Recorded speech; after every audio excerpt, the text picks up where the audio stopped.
करते हैं।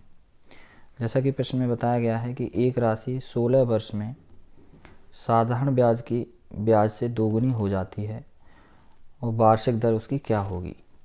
तो इसमें क्या पूछा गया है, दर पूछा गया है कि दर क्या होगी इसकी। चलिए निकालते हैं, कैसे निकालेंगे इसको, सॉल्यूशन देख लेते हैं। तो सॉल्यूशन में क्या करेंगे, देखिए एक राशि साधारण ब्याज का जो सूत्र होता है वो क्या होता है, लिख लेते हैं यहाँ पे, साधारण ब्याज बराबर मूलधन गुणातर गुणा समय, बट्टे में आ जाता है क्या 100। तो ये हमारा क्या होता है, साधारण ब्याज का फॉर्मूला होता है। चलिए अब बात कर लेते हैं, इनमें रख लेते हैं चीज़ें। तो जैसा कि मूलधन, तो एक राशि दी गई है, अब राशि दी नहीं गई है, मूलधन क्या मानेंगे हमने मूलधन को माना, मूलधन को क्या माना, हमने मान लिया मूलधन को P, ठीक है, प्रिंसिपल मूलधन हमने P मान लिया, X भी मान सकते हैं इसको। तो हम सूत्र में रखते जाएंगे साथ साथ, मूलधन P है इनटू दर कितनी है, 16 वर्ष में साधारण ब्याज से दोगुनी हो जाती है, तो वार्षिक दर ही तो पूछिए हमसे। तो दर को हमने क्या माना, दर को माना हमने R, स्मॉल लेटर की R मान लिया, ठीक है। उसके बाद क्या है, दर को R लिख लेते हैं यहाँ पे, इनटू समय कितना है 16 वर्ष है, ये दी गई हैं समय में, समय हमारा 16 वर्ष दिया गया है, तो समय में हम क्या मान लेंगे 16 वर्ष अपॉन 100 बराबर में क्या रखेंगे हम, साधारण ब्याज। तो साधारण ब्याज के लिए हमारे पास क्या है, दोगुनी हो जाती है, यानी मिश्रधन हमारे पास है, यहाँ पे मिश्रधन दिया गया है। मिश्रधन कितना दिया गया है, मूलधन का दोगुना, मूलधन का दोगुना कितना हो गया, यानी ये P है तो 2P हमारा मिश्रधन दिया गया है। तो अब हमें चाहिए साधारण ब्याज। तो साधारण ब्याज के लिए हमें क्या करना होगा कि मिश्रधन में से मिश्रधन माइनस कर दें मूलधन, क्या कर दें माइनस, अगर मूलधन कर देते हैं तो हमारा क्या रह जाता है, साधारण ब्याज रह जाती है, ठीक है, साधारण ब्याज रह जाएगी, और वही चाहिए हमें साधारण ब्याज रखने के लिए। तो हमने क्या किया, मिश्रधन में से इस मिश्रधन हमारा कितना है 2P, और 2P में से माइनस कर देंगे हम क्या P यानी मूलधन, तो हमारा रह जाएगा केवल P। तो P जो रह गया यही हमारा क्या है, साधारण ब्याज है, क्या है साधारण ब्याज है। तो साधारण ब्याज को हम कहाँ रखेंगे, यहाँ पर रख लेंगे, ठीक है। चलिए इतना समझ में आ गया। उसके बाद क्या करना है हमें, अब इसको काट पीट कर लेनी है। तो सबसे पहले इसको ले जाते हैं, यहाँ इधर ले जाएंगे तो हो जाएगा हमारा, चलिए यहाँ ले लेते हैं, अब इसको यहाँ ले लेते हैं, P into R into 16 upon 100 बराबर P, ठीक है। तो अब इसको करेंगे कैसे, इसको 100 को उधर ले जाते हैं, बराबर के इधर ले जाते हैं, तो 100P हो गया, और इधर कितना रह गया PR 16 या 16PR, ठीक है। तो अब 16 को लेके जाएंगे हम, इधर लेके जाएंगे, तो PR रह गया यहाँ पे, यहाँ रह गया PR, और इधर आ गया 16, ये किस में चला जाएगा, डिवाइड में चला जाएगा, तो 100P अपॉन 16।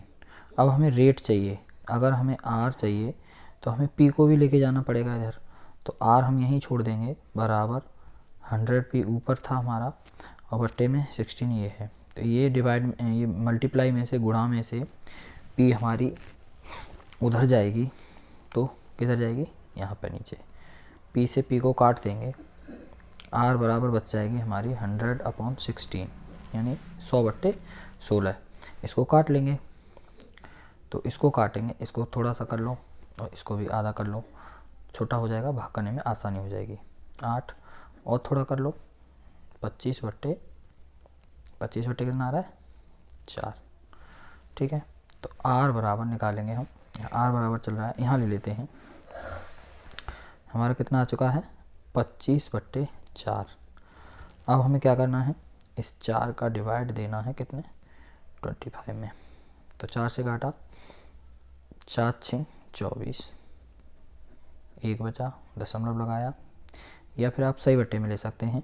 तो आप क्या करेंगे, 1/4, तो 6 सही 1/4, इसका क्या आ जाएगा, प्रतिशत आ जाएगा दर, यही इसका उत्तर हो जाएगा। ठीक है, तो हमने देखा कि क्या दर थी, तो यही इसका क्या हो जाएगा, फाइनल आंसर हो जाएगा। दर पूछा गया था हमसे, दर हमने निकाल लिया।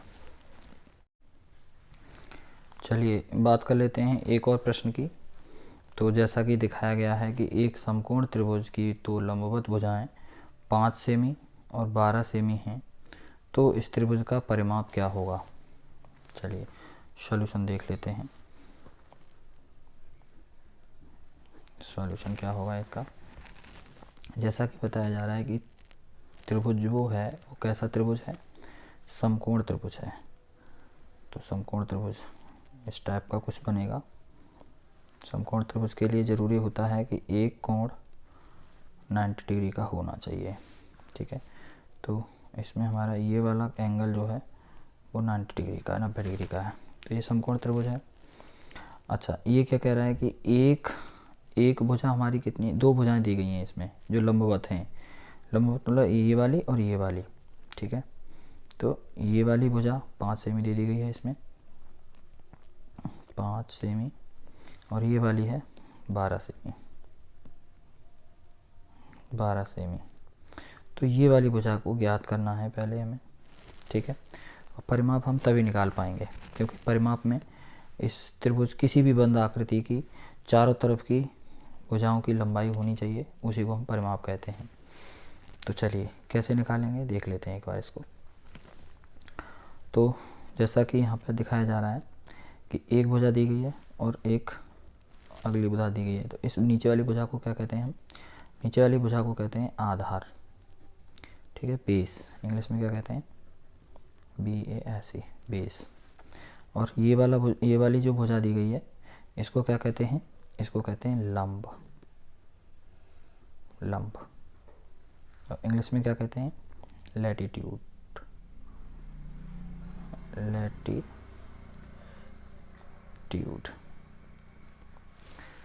लैटिट्यूड। और ये इसको निकालना जो है हमारा वो है कर्ण। कर्ण मतलब हाइपोटेनस। हाइपोटेनस। चलिए, तो हमें निकालना क्या है, कर्ण निकालना है, ये वाली भुजा। कैसे निकालेंगे, इसका फॉर्मूला होता है बच्चों। फॉर्मूला क्या होता है, सबसे पहले फॉर्मूला पे बात कर लेते हैं। तो फॉर्मूला होता है हमारा कर्ण स्क्वायर बराबर होता है लंब स्क्वायर, ठीक है, प्लस आधार स्क्वायर। क्या होता है, आधार स्क्वायर। तो ये हमारा फॉर्मूला होता है इसको निकालने के लिए। तो सबसे पहले हमें रखना है कर्ण स्क्वायर। कर्ण स्क्वायर क्या है हमारा, नहीं पता हमें, यही तो निकालना है। ये वाली साइड हमें पता ही नहीं है, लेकिन हमें लंब का स्क्वायर पता है। लंब हमने कितना माना था, 12 सेमी। तो 12 का स्क्वायर करेंगे, प्लस आधार कितना माना हमने, 5 सेमी। तो 5 का स्क्वायर करेंगे, फिर से लिखेंगे कर्ण स्क्वायर बराबर, ठीक है, कर्ण स्क्वायर बराबर कितना आएगा, 12 सेमी, यानी 12 का स्क्वायर करेंगे तो 144, 144, प्लस 5 का स्क्वायर करेंगे तो 25। ठीक है, अब इनको जोड़ लेंगे तो कर्ण स्क्वायर बराबर आएगा हमारा कितना,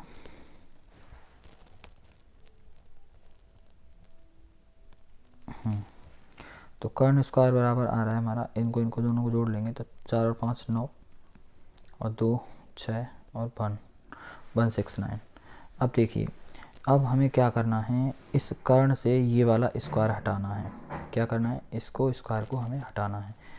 तो अब आप क्या करेंगे, कर्ण पे से स्क्वायर हमने हटा दिया मान लेते हैं, लेकिन ये वाला जो मान है वो रूट के अंदर आ जाता है, ये 169। अब हमें इसमें से रूट हटाना है, तभी तो कर्ण बराबर निकल के आएगा। तो कर्ण बराबर, अगर रूट हटाना है तो इसका वर्गमूल कर लेंगे। वर्गमूल यानी अब हमें इसका पता करना है इसका वर्गमूल क्या है। ये एक वर्ग कंप्लीट वर्ग संख्या है, पूर्ण वर्ग संख्या है, तो इसका वर्गमूल ज्ञात करना है। तो वर्गमूल निकालने के लिए मैंने वैसे विधि डाल दी है इस पर, आप मेरी पुरानी वीडियो देख सकते हैं, वर्गमूल के नाम से है। और जैसा कि हमने देखा इसमें वर्गमूल निकालने के लिए तो एक बेसिक सी ट्रिक होती है, मैं यहाँ पे जिक्र कर लेता हूँ उसका। जैसे हमारा है 169, तो सबसे पीछे वाला लास्ट नंबर देखते हैं, ये 9 है। 9 किसके वर्ग में आता है? एक तो आता है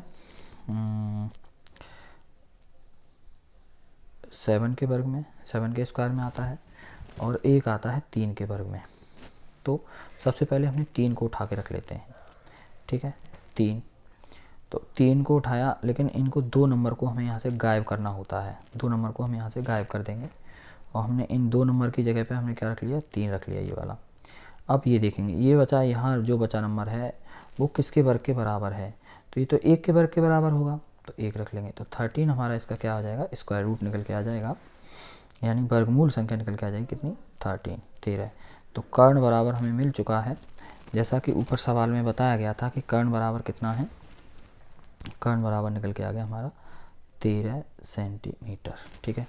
अभी सवाल पूरा नहीं हुआ, अब हमें क्या निकालना है? इसका परिमाप। जैसा कि प्रश्न में पूछा जा रहा है कि यदि एक समकोण त्रिभुज की 2 लंबवत भुजाएं 5 सेमी तथा 12 सेमी हैं, तो इस त्रिभुज का परिमाप क्या होगा?